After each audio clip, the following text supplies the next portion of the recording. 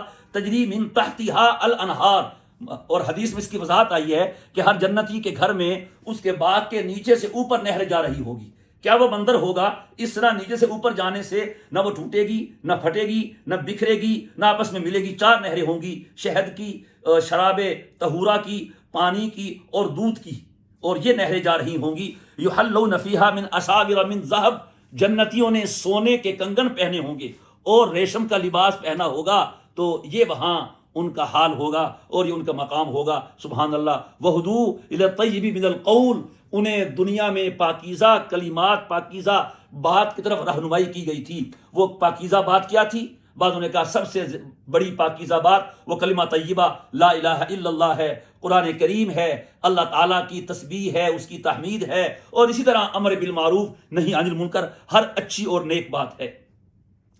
اس کے بعد پھر رکوع ختم ہوا، پھر آگے رکوع نمبر 11 ہے پارے کا، 17ویں پارے کا، اور آیت نمبر 26 ہے، اذ بوأنا لإبراہیم مکان البیت۔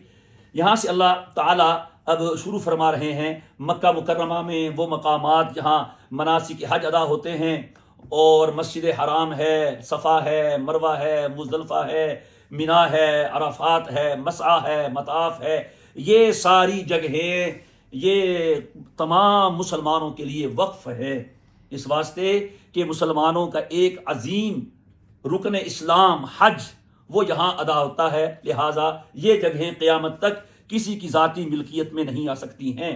مناسک حج اور مناسک عمرہ کی ادائیگی کے لیے جو لوگ یہاں کے مقامی ہیں یا باہر کے ہیں، وہ یہاں پر سب برابر ہیں، ان میں کسی کا فرق نہیں ہے۔ پھر وَمَن يُرِدْ فِيهِ بِإِلْحَادٍ بِظُلْمٍ نُذِقْهُ، یہ بتایا گیا کہ جو آدمی یہاں پر گناہ کرے گا تو اس کا وبال اور اس کا عذاب بھی زیادہ ہے، کیونکہ حرم مکہ ہے، یہ اللہ کا خاص حرم ہے جہاں نیکی کا ثواب لاکھ کے برابر ہے۔ اسی طرح کوئی یہاں پہ اگر گناہ کرتا ہے تو اس کا گناہ بھی بہت زیادہ ہے۔ ابن عباس رضی اللہ تعالی عنہما کا مزار طائف میں ہے، وہ مکہ مکرمہ نہیں رہے تھے کہ مجھ سے ہو سکتا ہے مکے کے آداب میں کمی ہو جائے اور بجائے ثواب کے گناہ ملے، تو اس واسطے انہوں نے مکہ مکرمہ کو چھوڑ دیا تھا۔ یہ آیت نمبر 25 کے بارے میں گفتگو ہوئی۔ آگے وَإِذْ بَوَّأْنَا إِبْرَاہِیمَ مَکَانَ الْبَیْتِ، یہاں سے بیت اللہ کے بارے میں بتایا جا رہا ہے کہ جب ہم نے ابراہیم علیہ السلام کو بیت اللہ کے پاس ٹھکانہ دیا تو مقرر کر دی جگہ بیت اللہ کے لیے۔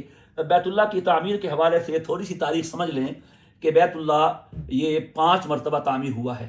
سب سے پہلے فرشتوں نے تعمیر کیا تھا، پھر آدم علیہ السلام نے اس کو تعمیر کیا، پھر طوفان نوح کے نتیجے میں منہمد ہو گیا اور اس کی بنیادیں باقی تھیں، ایک ٹیلے کی ابری ہوئی زمین باقی تھی۔ حضرت ابراہیم اور حضرت اسماعیل علیہ السلام نے پھر اس پہ اللہ تعالیٰ کے حکم سے بیت اللہ تعمیر کیا۔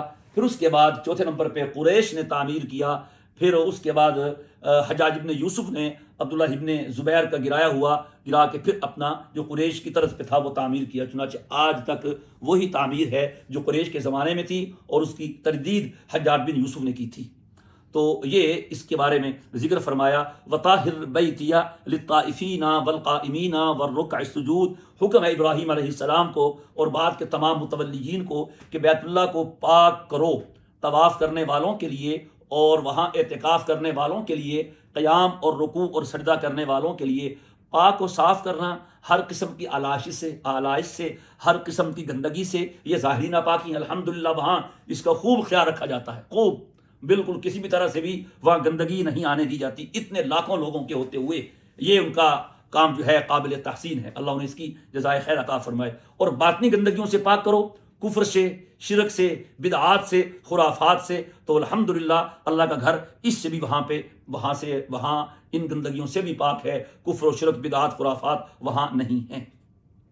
پھر وَأَذِّن فِي النَّاسِ بِالْحَجِّ آیت نمبر 27 میں فرمایا گیا، جب اللہ تعالیٰ کے حکم سے ابراہیم علیہ السلام نے اور اسماعیل علیہ السلام نے بیت اللہ کو تعمیر کر لیا، تو اب حکم ہوا وَأَذِّن فِي النَّاسِ بِالْحَجِّ، اے میرے ابراہیم اب بیت اللہ تعمیر ہو گیا ہے، اب لوگوں میں اعلان کرو۔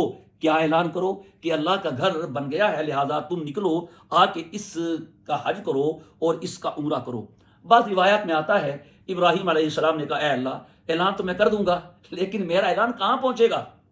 تو اللہ پاک نے فرمایا میرے خلیل اعلان کرنا تمہارا کام ہے اور اپنے بندوں کے کانوں میں آواز پہنچا دینا میرا کام ہے۔ چنانچہ اس وقت جو حضرت ابراہیم علیہ السلام کا زمانہ تھا، جتنے لوگ دنیا میں موجود تھے تو سب کے کانوں میں وہ آواز گئی۔ وہ کیا آواز تھی؟ کہ اے اللہ کے بندو، اللہ کا گھر تعمیر ہو گیا ہے، لہٰذا تم حج کے لیے اور عمرے کے لیے اس گھر میں آؤ۔ اور جو لوگ جیسے ہم لوگ ہیں اس وقت دنیا میں نہیں آئے تھے، عالم ارواح میں تھے، تو اللہ تعالیٰ نے عالم ارواح میں ہر کسی کے کان میں یہ آواز پہنچا دی تھی، اور اس آواز کے نتیجے میں جس نے بیت اللہ آنا تھا اس نے لبیک کہا، اور جس نے جتنی مرتبہ وہاں کی حاضری دینی تھی حج کے لیے، عمرے کے لیے، اتنی مرتبہ اس نے لبیک کہا۔ اب وہاں کی جو حاضری ہے در حقیقت اسی لبیک کا جواب ہے جو ابراہیم علیہ السلام کے اعلان کے مقابلے میں روحوں نے اور لوگوں نے پڑھا تھا۔ پھر حج کے بارے میں یہ فرمایا گیا لِيَشْهَدُوا مَنَافِعَ لَهُمْ وَيَذْكُرُوا اسْمَ اللَّهِ فِي أَيَّامٍ مَّعْلُومَاتٍ عَلَىٰ مَا رَزَقَهُم مِّن بَهِيمَةِ الْأَنْعَامِ، کہ حج کے لیے جائیں اور اپنے منافع حاصل کریں۔ حج میں دنیاوی اور اخروی منافع ہیں۔ اخروی تو یہ ہے الحج المبرور لیس لہ جزاء الا الجنہ، کہ حج کا بدلہ جنت سے کم نہیں ہے۔ اور حاجی جب حج کر کے لوٹتا ہے تو یوں ہوتا ہے جیسے آج اس کی پیدائش کا پہلا دن ہے، آج پیدا ہو کے دنیا میں آیا ہے۔ اور دنیا کا فائدہ یہ ہے، حدیث پاک میں ہے کہ حاجی کبھی فقیر نہیں ہوتا، اور کبھی پوری دنیا میں جب سے انسانیت کا وجود ہوا ہے اس وقت سے آج تک دیکھ لیں کہ کس نے حج کیا ہو اور حج کے خرچوں کی وجہ سے وہ مقروض ہو گیا ہو، محتاج ہو گیا ہو۔ ایسی تو سینکڑوں ہزاروں مثالیں ہیں کہ حج کرنے سے حاجی مالدار ہو گیا، اس میں اللہ نے اس کے فقر کو تمغری سے بدل دیا، جبکہ حج کے علاوہ شادی کر کے، بیاہ کر کے، اپنا گھر بنا کے کتنے لوگ زندگی بھر مقروض رہتے ہیں، قرضہ نہیں اتار پاتے، لیکن ایک مثال نہیں پیش کر سکتا کہ کس نے حج کیا ہو اور حج کی وجہ سے وہ مقروض ہو گیا ہو۔ تو یہ ہے اس کا لیشهدوا منافع لهم، اپنے منافع کی جگہ میں حاضر ہوں اور اللہ تعالیٰ کا ذکر کریں معلوم دنوں میں جو ایام منا ہیں، تشریق کے ایام ہیں، علی ما رزقهم من بہیمۃ الانعام، جو جانور ہیں جو اللہ نے انہیں دیے ہیں۔ حج میں 3 طرح کا حج ہے، حج قران ہے، تمتع افراد ہے۔ قران میں حج اور عمرہ ایک ساتھ ہوتا ہے ایک احرام میں، تمتع بھی حج بھی ہوتا ہے، عمرہ بھی ہوتا ہے لیکن الگ الگ احرام سے، اور افراد میں صرف حج ہوتا ہے ایک ہی احرام میں۔ تمتع اور قران میں قربانی بھی واجب ہے اور افراد میں قربانی واجب نہیں ہے۔ اور یہ جو قربانی کا گوشت ہے تمتع کا، افراد کا، در حقیقت یہ دم شکر ہے۔ اس کے بارے میں فرمایا گیا کہ فَكُلُوا مِنْهَا وَأَطْعِمُوا الْبَائِسَ الْفَقِيرَ، کہ خود بھی کھاؤ اور فقیروں کو سب کو کھلاؤ۔ پھر چونکہ آگے فرمایا ثُمَّ لِيَقْضُوا تَفَثَهُمْ، پھر اپنا میل کچیل دور کر لو۔ یعنی جب حاجی حج کرتا ہے تو وہ احرام اس نے باندھنا ہوتا ہے 3 دن تو لازمی، 8 کو باندھتا ہے، 9 کو، 10 کو پھر کھلتا ہے، بعضوں کا 11 کو کھلتا ہے، بعضوں کا 12 کو کھلتا ہے، بہرحال تو 3 دن تو ہوتے ہی ہیں۔ تو 3 دن میں بہت سے ایسے کام جو آدمی عام حالات میں نہ صرف جائز بلکہ مستحب ہوتے ہیں، احرام کی بسقط واجب بھی ہوتے ہیں، لیکن احرام کی وجہ سے وہ کام ممنوع ہو جاتے ہیں۔ ناخن کاٹنا، بال تراشنا، خوشبو لگانا، صابن استعمال کرنا وغیرہ وغیرہ، جب یہ کام نہیں کرے گا آدمی تو ظاہر ہے اس کے نتیجے میں بدن میں وہ میل تو آئے گا جو عام دنوں میں نہیں ہوتا۔ اس واسطے فرمایا کہ وہ جب حج کے کام کر لے، قربانی کر لے اور پھر اپنا میل کچیل دور کریں، احرام کی پابندیاں ختم ہو گئیں، احرام کھولیں، غسل کریں، خوشبو لگائیں اور اپنی صفائی ستھرائی کو حاصل کریں۔ اب صرف یہ دن تھے احرام کے، باقی دن صفائی ستھرائی کی ہیں۔ پھر آگے فرمایا وَلْيُوفُوا نُذُورَهُمْ، اپنی نظروں کو پورا کرو۔ وہاں پہ نظر منت کو کہتے ہیں. اگر کسی نے کوئی خود اپنی منت مانی ہے میں وہاں یہ کروں گا اس کو پورا کرو، یا کسی نے یہاں قربانی کرنے کی ذمہ داری سونپی ہے وہ پوری کرو. یا بعض حضرات نے کہا ہے یہاں پر نذور جو ہے یہ اس سے منتیں مراد نہیں بلکہ حج کے مناسک مراد ہیں، اور جو آپ نے تلبیہ پڑھ کے اپنے اوپر حج واجب کیا تھا وہ آپ کی نظر بن گئی، تو اب حج کے جو باقی کام ہیں وہ آپ پورے کریں. اور آگے فرمایا وَلْيَطَّوَّفُوا بِالْبَيْتِ الْعَتِيقِ، اللہ کے اس گھر کا طواف کریں جو عتیق ہے. عتیق کے بہت سے معنی ہیں اور عجیب اتفاق ہے سارے معنی یہاں فٹ آتے ہیں بیت اللہ پہ.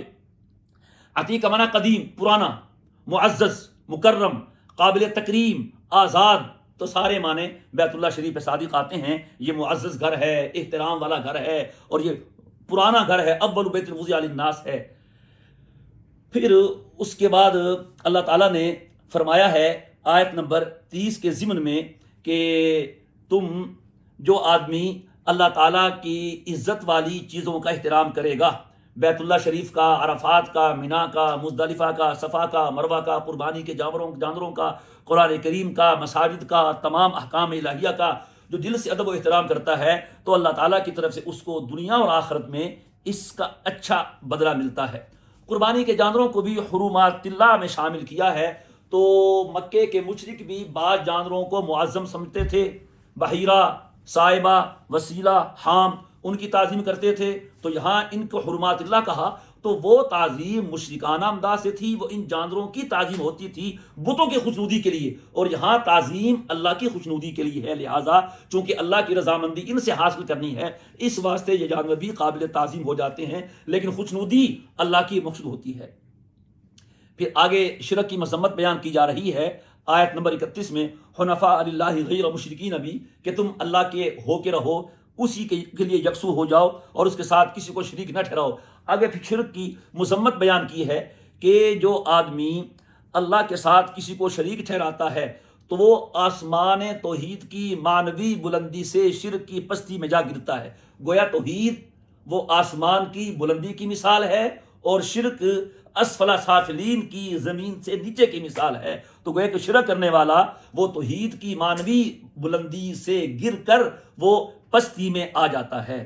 اور اسی طرح ایک اور اس کی مثال بیان کی ہے، او تہوی بہ الریح فی مکان صحیق، یا یہ ہے کہ وہ نیچے شیطان ایک تیز ہوا کے ساتھ اس کو اڑا لے جاتا ہے، پھر وہ اس کو نیچے گرائے گا اور پھر وہاں اس کی واپسی وہاں سے ممکن نہیں ہوگی، اور پھر اس کو پرندے بھی نوچیں گے یا ہوا میں وہ نیچے گر جائے گا. خلاصہ یہ کہ جو آدمی شرک میں مبتلا ہو جاتا ہے تو پھر وہ اس میں ایسا پھنستا ہے کہ وہ ہلاک تو ہو سکتا ہے، اس کی واپسی عام حالات میں ممکن نہیں ہوتی، الا ماشاء اللہ، اللہ تعالیٰ جس کی چاہے اس کی واپسی ہو جاتی ہے.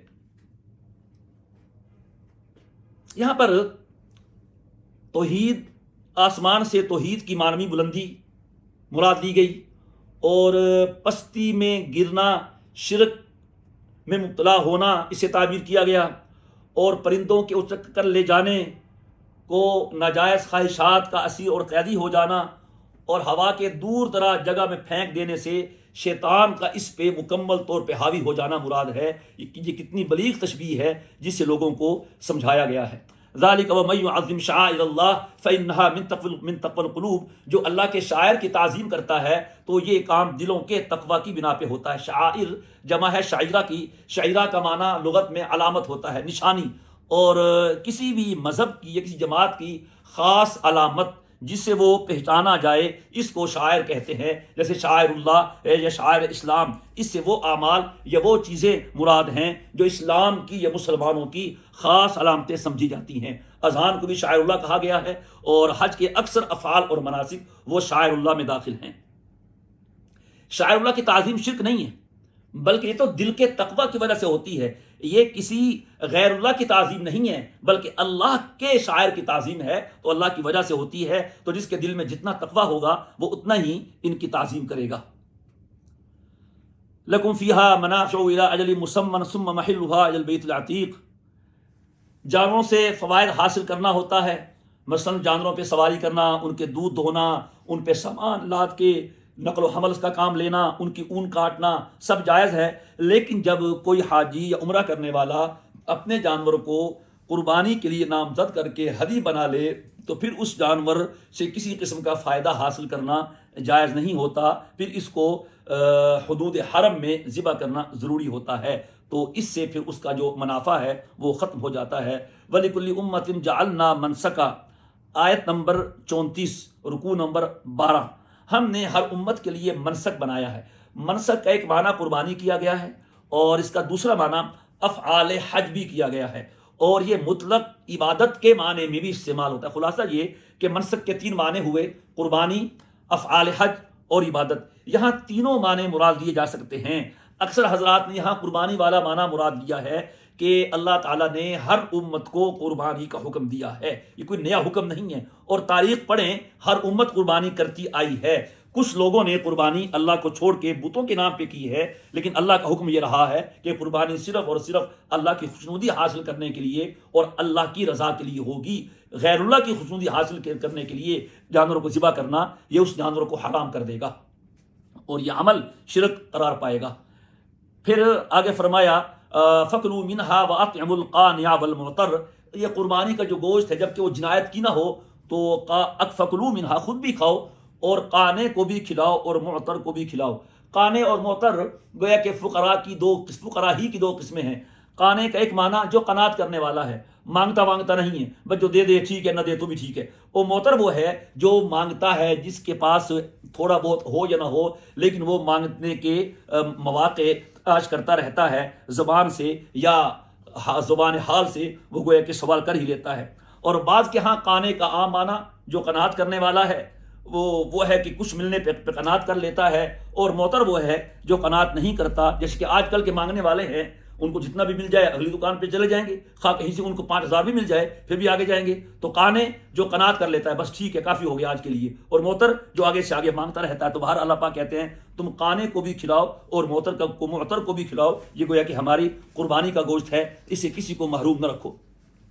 ان اللہ یدافع عن الذین آمنوا، اس سے جو اگلی آیت ہے، آیت نمبر 39، اس سے چونکہ جہاد کی اجازت دینی ہے تو اس سے ایک آیت پہلے اللہ تبارک و تعالی مسلمانوں کو تمہید کے طور پہ یہ بتا رہے ہیں کہ تمہیں جو اللہ تعالیٰ نے روکا ہوا تھا کفار کے ساتھ جہاد کرنے سے، اب وہ انشاءاللہ تمہاری مدافعت کرے گا، تمہارا ساتھ دے گا، اور جو بھی خیانت کرنے والا کافر ہے اب اس کا داؤ نہیں چلے گا، کیونکہ اللہ تعالیٰ کسی بھی خائن کو اور کفور کو پسند نہیں کرتا۔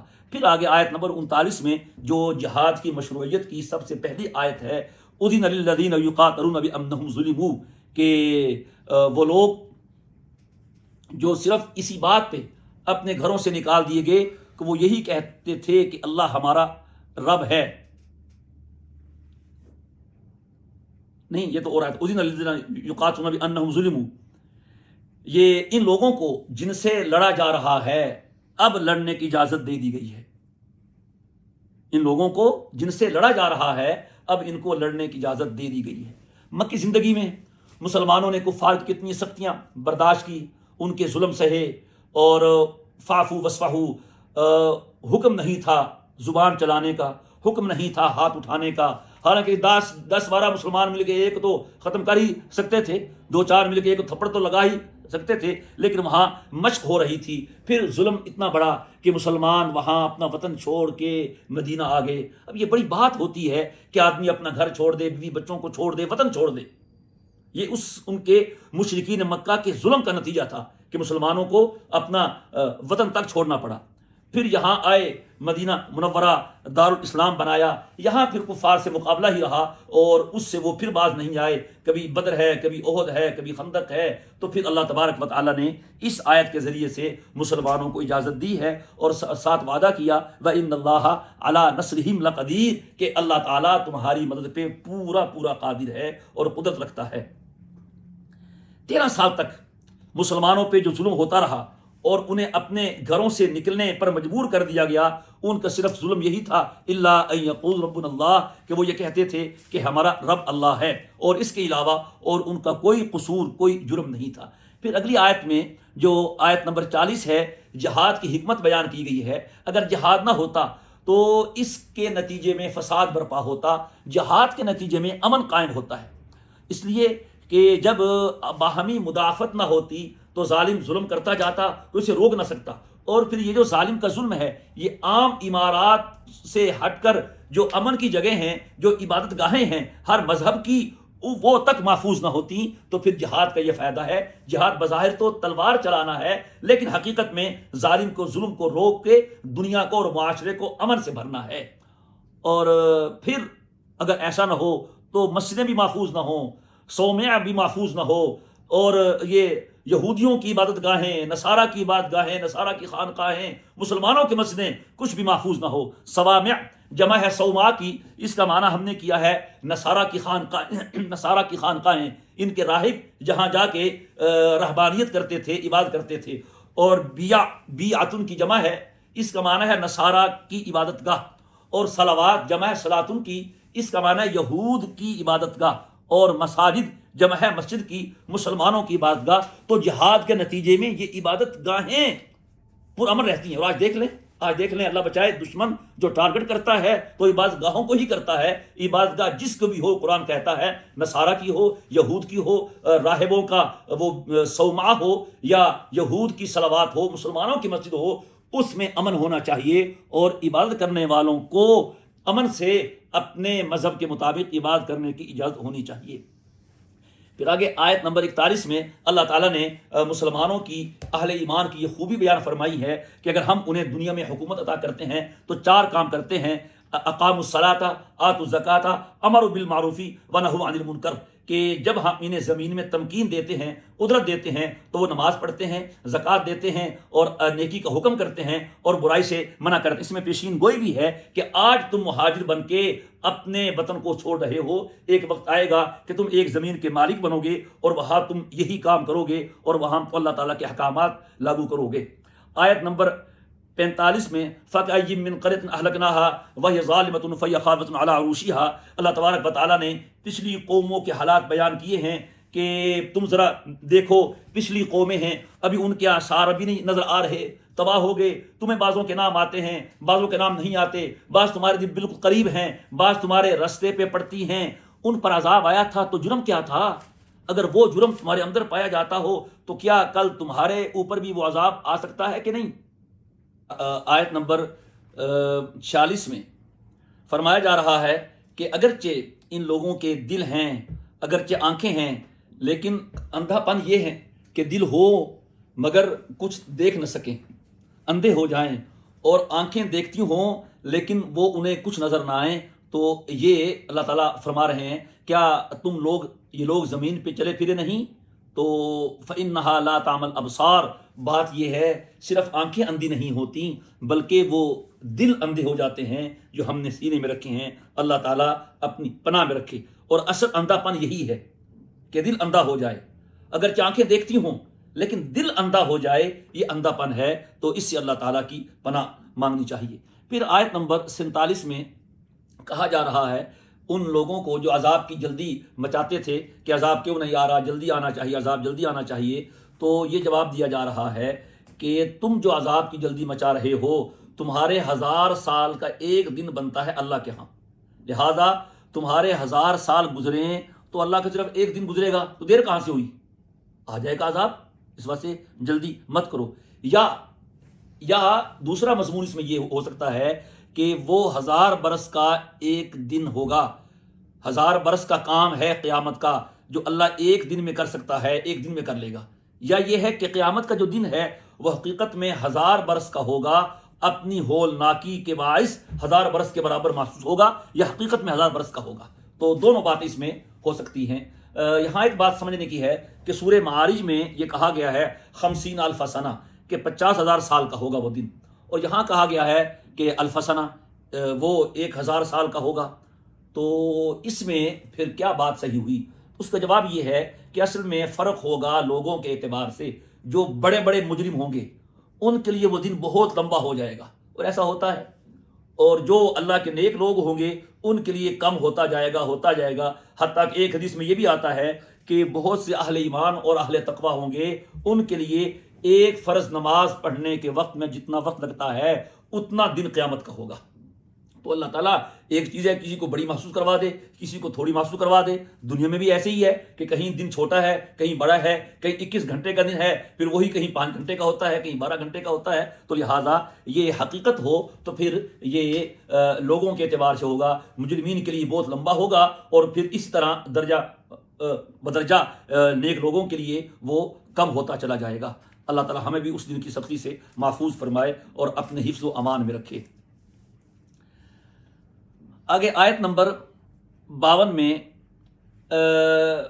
یہ کہا گیا ہے کہ وما ارسلنا من رسول ولا نبی الا اذا تمنا القى الشیطان فی امنیته۔ تمنا کے دو معنی ہوتے ہیں، ایک معنی وہی تمنا کرنا اور دوسرا معنی تلاوت کرنا۔ یعنی جب کوئی بھی نبی اپنی امت کے بارے میں کوئی تمنا کرتا ہے، کوئی آرزو کرتا ہے، تو شیطان نبی کی تمنا اور اس کی آرزو پوری ہونے میں طرح طرح کی رکاوٹیں کھڑی کر دیتا ہے۔ اور ظاہر ہے کہ ہر نبی کی آرزو یہ ہوتی ہے کہ میری ساری امت ایمان لے آئے، اور شیطان یہ نہیں چاہتا اور اس میں رکھنے ڈالتا ہے۔ تو جس نبی کی ساری امت ایمان نہیں لاتی تو شیطان کا رکھنا وہ بھی اس کا بہت بڑا سبب ہوتا ہے۔ تو یہ مطلب ہے کہ الا اذا تمنا القى الشیطان فی امنیتی، تو شیطان جو ہے نبی کی تمنا میں رکاوٹیں ڈال دیتا ہے اور رکھنے کھڑے کر دیتا ہے اور اس میں رکاوٹیں پیدا کر دیتا ہے۔ اسی طرح دوسرا معنی تمنا کا تلاوت کرنا، کہ جب نبی تلاوت کرتا ہے تو شیطان نبی کی تلاوت کے بارے میں بھی لوگوں کے دلوں میں طرح طرح کے شبہات اور اعتراضات پیدا کر دیتا ہے، اور پھر انجام کار یہ ہوتا ہے کہ لوگوں کے دلوں میں شبہات اور اعتراضات پیدا ہو جاتے ہیں۔ فَيَجْعَلُ اللَّهُ مَا يُلْقِي الشَّيْطَانُ ثُمَّ يَحْكُمُ اللَّهُ آیَاتِهِ، پھر اللہ تبارک و تعالی وہ اپنے فضل و کرم سے شیطان کے وساوس جو ہے وہ ختم کر دیتا ہے، اور جن کے دلوں میں نفاق کا مرض ہوتا ہے وہ شیطانی وساوس میں اور شبہات میں مبتلا ہو کر شیطان کا شکار ہو جاتے ہیں، اور جو نبی کے صحیح متبع ہوتے ہیں وہ شیطان کا شکار ہونے سے بچ جاتے ہیں، اللہ تعالیٰ ان کو بچا لیتا ہے۔ پھر اللہ تبارک و تعالیٰ آگے کی آیتوں میں، آگے کا مضمون آسان ہے، آیت نمبر 59 میں فرمایا ہے کہ ذالک ومن عاقب بمثل ما عوقب بہ، مظلوم کا حق یہ ہے کہ ظالم سے ظلم کے برابر بدلہ لے لے، اگر اپنا حق چھوڑ دے تو اس کے لیے بہتر ہے، اور یہ بڑے اونچے درجے کی بات ہے۔ اور بدلہ لینے کے بعد ظالم اگر دوبارہ ظلم و زیادتی پہ اتر آئے، اب پھر بھی یہ مظلوم قرار پائے گا اور پھر اس سے اپنا حق لینے کا حقدار ہوگا۔ آیت نمبر 62 میں اللہ تبارک و تعالیٰ کی قدرت کا بیان ہے کہ اللہ تعالیٰ نے رات دن کا نظام پیدا کیا ہے، وقت پہ رات آتی ہے، وقت پہ چلی جاتی ہے، دن اپنے وقت پہ آتا ہے، وقت پہ چلا جاتا ہے، سردی کا، گرمی کا، بہار کا، خزاں کا، سورج کا طلوع و غروب، رات کے وقت اندھیرا چھا جاتا ہے، دن کے وقت روشنی آ جاتی ہے۔ تو یہ سارے کا سارا اللہ تبارک و تعالیٰ کی زبردست قدرت ہے۔ لہٰذا وہ اللہ جو اتنے بڑے سورج کو وقت پہ غروب کر رہا ہے، طلوع کر رہا ہے، تو کیا دنیا میں جو ظلم کرتا جا رہا ہے اس کے لیے کل قیامت کے دن ظالم سے بدلہ لینا کوئی مشکل ہوگا، اور مظلوم کی حمایت کرنا کوئی مشکل ہوگا؟ بالکل نہیں ہوگا۔ اور اس میں اشارہ بھی ہے انشاءاللہ عن قریب یہ جو کفر کا، ظلم کا اندھیرا ہے یہ چھٹنے والا ہے، اور اسلام کی جو روشنی ہے وہ عن قریب دنیا میں چھا جانے والی ہے۔ پھر اس طرح اللہ تعالیٰ نے آیت نمبر 63 میں اپنی قدرت کا بیان فرمایا، الم تر ان اللہ انزل من السماء ماء، کہ تم نے نہیں دیکھا اللہ تعالیٰ آسمان سے پانی کو اتارتا ہے، اس سے زمین کو سرسبز و شاداب کر دیتا ہے۔ اس میں بھی اشارہ ہے کہ اللہ تعالیٰ بارش اتار کر خشک زمین کو سرسبز و شاداب کر دیتا ہے۔ اسی طرح وہ وحی کی بارش سے کفر و شرک سے بنجر اور ویران قلوب کو سرسبز و شاداب کر دے گا اور ان کو ایمان کے نور سے منور کر دے گا۔ یہ اس میں کوئی ایک استعارہ ہے۔ اس طرح پھر آگے آیت نمبر 67 ہے، لِكُلِّ أُمَّةٍ جَعَلْنَا مَنْسَكًا هُمْ نَاسِكُوهُ، کہ ہر امت کے لیے عبادت کے طریقے ہیں۔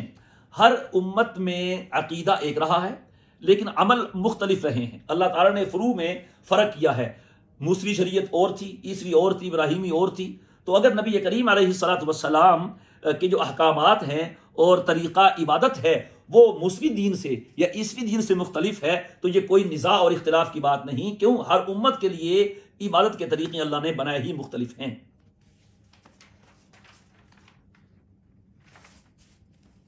اس کے بعد آیت نمبر 70 میں فرمایا گیا اللہ تعالیٰ کے اپنے علم محیط کا بیان ہے، الم تعلم ان اللہ یعلم ما فی السماء والارض، کہ تم جانتے ہو کہ اللہ تعالیٰ جو کچھ آسمانوں میں ہے اور جو کچھ زمین میں ہے ہر چیز کو جانتا ہے اور یہ اس نے لکھ بھی دیا ہے، تو قیامت کے دن کا فیصلہ کرنا اس کے لیے کوئی مشکل نہیں ہے۔ کیونکہ آج تھوڑے سے ایک دفتر میں تھوڑے سے محکمے کی ایک ایک بات جاننا کتنا مشکل ہوتا ہے، کیمرے لگانے پر بھی پتہ نہیں چلتا، تو اللہ تعالیٰ کا علم اتنا محیط ہے جو ہر ایک ذرے ذرے کو جانتا ہے، تو اس کے لیے یہ فیصلہ کرنا اور ہر ایک کے ساتھ انصاف کا عدل کا معاملہ کرنا، ان ذالک علی اللہ یسیر، اس کے لیے بہت آسان ہے۔ تو قدرت باری تعالیٰ کا بیان ہے اس میں۔ پھر آگے مشرکوں کے بارے میں فرمایا یہ لوگ جو شرک کر رہے ہیں ان کے پاس کوئی دلیل نہیں ہے، کوئی دلیل نہیں ہے، نہ عقل کی نہ نقل کی، اور سے یہ ثابت کیا ہے کہ شرک جہاں نقل کے خلاف ہے وہاں عقل کے بھی خلاف ہے، اور مشرک وہ عقلی طور پر بھی گویا کہ فارغ ہوتا ہے، اور جو علوم انبیاء سے، آسمانوں سے، پچھلے لوگوں سے نقل ہوتے آ رہے ہوتے ہیں ان سے بھی وہ ناواقف ہوتا ہے۔ پھر آگے قرآن کریم کی ناگواری کافروں پہ جو ہوتی تھی اس کا بیان ہے آیت نمبر 72 میں، کہ جب ان پہ قرآن کریم کی آیتیں تلاوت کی جاتی ہیں، ہماری آیتیں، تو آپ کافروں کے چہروں میں ایک اجنبیت، اوپرا پن محسوس کرتے ہیں، قریب ہے کہ وہ آپ پہ جھپٹ پڑے، یعنی یہ قرآن سنانے والوں پہ حملہ کرنا چاہتے ہیں، قرآن پڑھنے والوں کو برداشت نہیں کر سکتے، اور ان سے پوچھو کہ آج تم سے قرآن برداشت نہیں ہو رہا، جھپٹتے ہو حملہ کرنے کے لیے، کل جب تمہیں جہنم کی آگ میں ڈالا جائے گا تم جہنم کی آگ کس طرح سے برداشت کر لو گے۔ پھر آگے آیت نمبر 73 میں اللہ تعالیٰ نے مثال دی ہے کہ دنیا بھر کے معبودان باطلا کے بارے میں کہ یہ سب جمع ہو جائیں، ان سے کہو جتنے بھی تمہارے معبودان باطلا ہے جن کو تم اللہ کا شریک ٹھہراتے ہو، یہ کوئی ایک مل کے ایک مکھی ہی بنا دیں، اور مکھی بنانا تو دور کی بات ہے، کوئی مکھی ان سے کوئی چیز چھین کے لے جائے یا اس مکھی سے وہ چیز واپس نہیں لا سکتے۔ ان بے بس لوگوں کو تم نے معبود بنایا ہے جو سب مل کر مکھی سے بھی کمزور ہیں، اور ان کو پوجنے والا بھی ایسا بیوقوف ہے، ان بے بسوں کو، ان کمزوروں کو اللہ کے مقابلے میں کھڑا کیا ہے۔ ضعف الطالب والمطلوب، یہ طالب بھی کمزور ہے اور مطلوب بھی کمزور ہے۔ کیا دلیل دی ہے سبحان اللہ اپنی توحید پر۔ پھر آگے یعلم ما بین ایدیہم وما خلفہم، آگے اللہ یصطفی، آیت نمبر 75 میں فرمایا گیا کہ اللہ تعالیٰ قاصد بناتا ہے رسول فرشتوں میں سے بھی اور انسانوں میں سے بھی۔ کچھ رسول ہے جو انسانوں میں سے ہیں اور فرشتوں میں سے بھی کچھ رسول ہیں، ہر انسان رسول نہیں، ہر فرشتہ بھی رسول نہیں۔ انسانوں میں سے 313 رسول ہیں، باقی نبی ہیں، 1,24,000 کے قریب نبی ہیں۔ تو نبی اور رسول بنانا اللہ کا کام ہے، تمہارا کام نہیں۔ چنانچہ ہم نے جس کو چاہا فرشتوں میں سے رسول بنا دیا کہ وہ ہمارے پیغام لے کے ہمارے نبیوں تک پہنچائے یا ہماری مخلوق تک پہنچائے، تو لہٰذا یہ اللہ تعالیٰ کا اپنا کام ہے، اور تم یہ سوال نہیں کر سکتے کہ اس کو رسول کیوں بنایا، اس کو رسول کیوں نہیں بنایا۔ یا ایک اور بات سمجھ لیجیے، علماء طلبہ کے لیے عام طور پہ کہا جاتا ہے کہ رسول خاص ہے اور نبی عام ہے، رسول صاحب کتاب ہوتا ہے اور نبی کے لیے صاحب کتاب ہونا ضروری نہیں، لیکن اس آیت کے مطابق رسول عام ہے اور نبی خاص ہے۔ وہ کیسے؟ رسول بشر بھی ہو سکتا ہے اور فرشتہ بھی ہو سکتا ہے، اور نبی صرف بشر ہو سکتا ہے، فرشتہ نبی نہیں ہو سکتا۔ پھر اس کے بعد یہ آیت نمبر 78 ہے، پارے کی آخری آیت ہے، اس میں 2-3 باتیں اہم بیان کی گئی ہیں۔ پہلی تو جاہدوا فی اللہ حق جہادی، کہ اللہ تعالیٰ کے رستے میں جہاد کرو جیسے کہ جہاد کرنے کا حق ہے۔ سب سے پہلا جہاد وہ جہاد مع النفس ہے، جس اپنے نفس امارہ کے خلاف، جس کو جہاد مع نفس کہا گیا۔